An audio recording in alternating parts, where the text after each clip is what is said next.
All right, welcome to what is going to be the start of a tutorial that's probably going to be 8,000 years long, but I'm going to release this quick part on like how I learned how to do the first sound, the first like baby's first bass, and then from there's a billion variations. So this is the bass I'm talking about is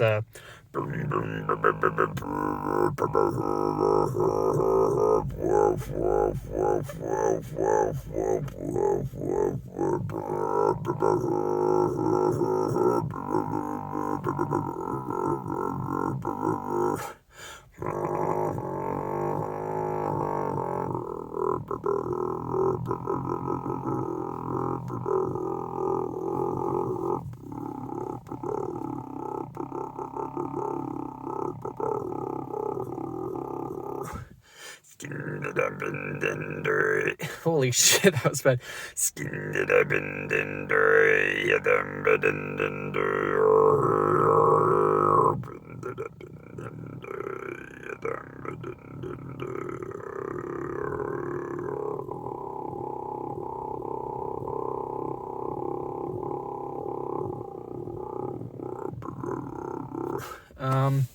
Yeah, and let me see if I can think of any other quick variations to stop showing off like an asshole, and then I'll get on to how I learned it and the process I did to do it, and I'll teach you that. And then later I'm going to try to figure out how to explain all the weird variations. So yeah, I'm trying to think if there's anything I'm missing. Oh, you can make it very airy.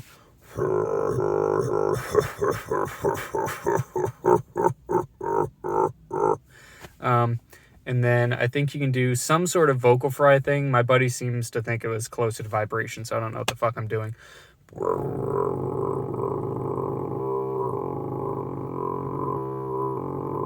I'm still bad at it, and you can tell I'm completely not warmed up.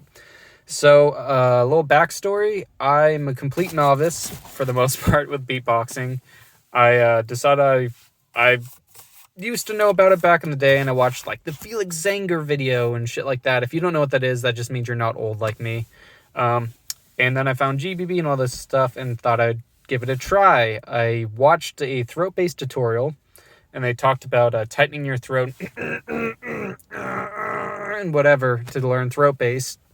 I watched that like once, tried to do it, got frustrated because I sucked and I couldn't do it, and then I stopped, and then I tried to do it again without watching the tutorial and got frustrated and just tried to brute force the sound into existence, doing it incorrectly, and just kept doing that until eventually I got something else and didn't realize I was doing it wrong. And then I just had fun making weird, stupid sounds while like messing around in VR and doing other stupid stuff, and did that for a couple years, and now I can do and all stupid kind of shit like that. So this is going to be a quick tutorial on how I learned how to do the sound, and then I'll provide, if I can find on my old computer, a bunch of clips from like the first couple months of me learning the sound of like, and it sounds weak and it's just like very basic. And this is just going to be how to get the basic normal sound. It's not going to be how to do the variations, not how to do anything else. Just my thought process and what exactly I did to get to the sound. So first step is you want to sigh. So you got home from work, it's been shit, you want to quit, my job fucking sucks, and you're just like, oh God. Just the biggest sigh you can do. You'll notice when you sigh, your throat is actually opening up a bunch. It's getting very wide in here. So you're doing that. Now, try to sustain it and push as much air as you can. And it'll sound like that. It'll get very ragged. Sound like a crazy person. Then, once you've practiced doing that, you're opening up your throat super wide and you're pushing just a shit ton of air through it. It's the point where you're even getting a little lightheaded. Then what you're going to do is start tightening your throat. And this is where the whole throat bass tutorial thing comes in. In the tutorial I watched 10 million years ago, if I remember correctly, they talked about tightening your throat. And the example they used was when you clear your throat, if you ever kind of like, you get a tickle in your throat and you're like,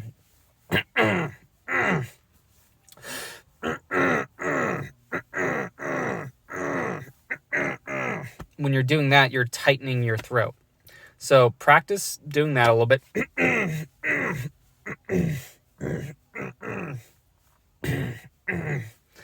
Just get used to tightening your throat, and you're going to combine these two things. So you're pushing a crap ton of air.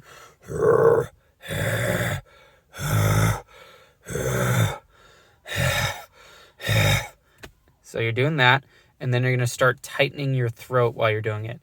And it's going to get tighter and tighter, and eventually you're going to find a point where you make the sound. So, no, tighter. No. Kind of. Too much.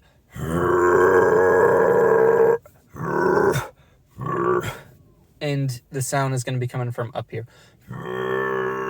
So right here, it's going to be vibrating, and then way down here is going to be vibrating. Right here and down here. Right here, down here. Those are the two parts of your throat that are vibrating. So start with that. Start tightening your throat. And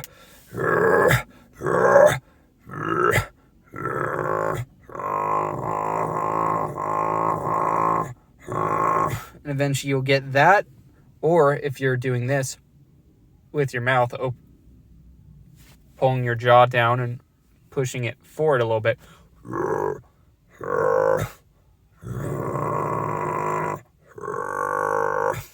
Eventually you'll get that sound. So if you're not moving your mouth at all, if it's purely from your throat, when you're tightening it and opening your throat, you should get. And then if you vocalize a little bit, just go fwa, fwa, fwa at the same time.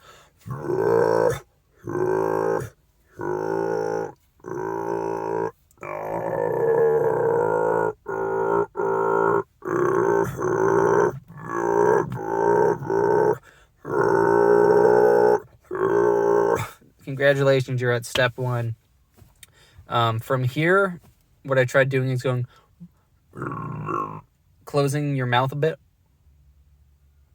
and then going do do do do do do do do do do do do, and just repeating that pattern and trying to vocalize it a little bit. So.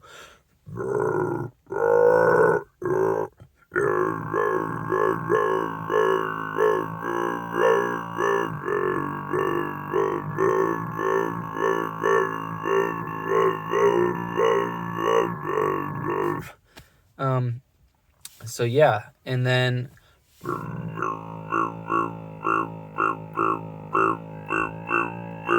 to do that, what you're doing is you're pushing your tongue on the top of your mouth.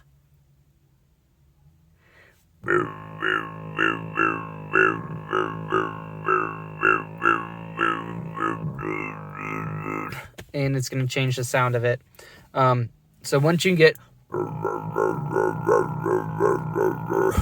you can change the position of your tongue to make it sound different. So if you put it diagonal to the side, it will sound different.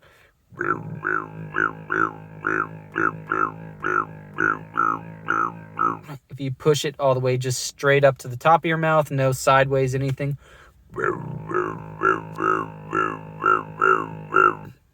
If you purse your lips more, change the sound. And of course, if you're sticking your tongue out, either outside of your mouth or inside your mouth, but forward and straight, like that kind of.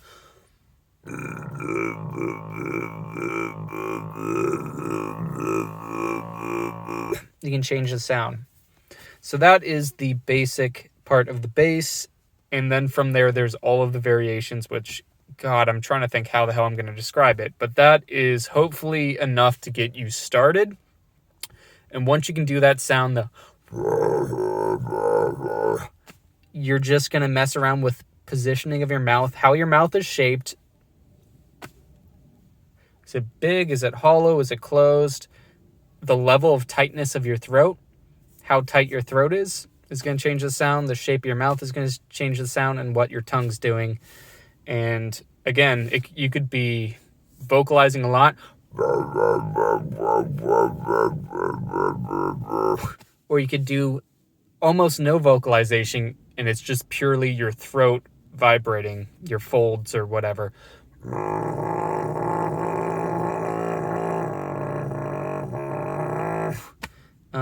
And another version that is the super low bass, the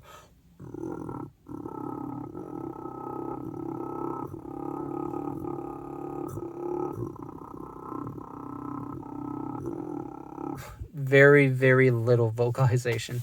But yeah, hopefully that helps. I'm terrible at this because I, like I said, I'm a novice. I'm struggling so much just trying to think how to like reverse engineer this and explain it. But hopefully this was enough to help you get there, and I'll try to think of how the hell I'm going to describe all of the other weird variations on it.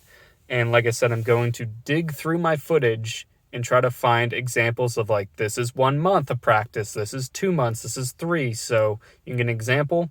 But since I came from having zero beatbox experience, my examples might not be very good, because if you've been beatboxing for a long time, you can do throat bass and other stuff, you might take to this a lot easier. And also there's the fact that this sound does destroy your throat.